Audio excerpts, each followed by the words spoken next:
Berikut video viral aksi seorang ibu punya banyak emas tetap antri bantuan sosial atau bansos. Namun, ibu tersebut disoraki warga tapi tetap santai bahkan tersenyum. Ia lantas memasukkan perhiasan emasnya di dalam sebuah dompet.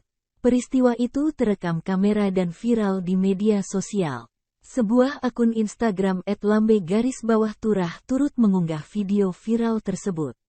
Disebutkan, saat itu pembagian bantuan sosial atau bansos diperuntukkan bagi orang tidak mampu. Namun seorang ibu bikin gagal fokus datang dengan banyak perhiasan.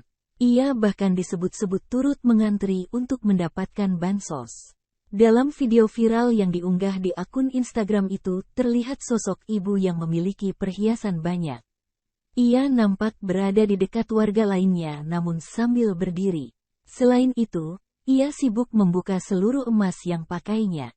Di tangan bahkan lebih dari satu gelang dikenakannya, termasuk dengan cincin yang ada di jari-jarinya. Terdengar pula suara warga yang bersorak kencang diduga ditujukan kepada ibu tersebut. Peristiwa ini menyita perhatian publik.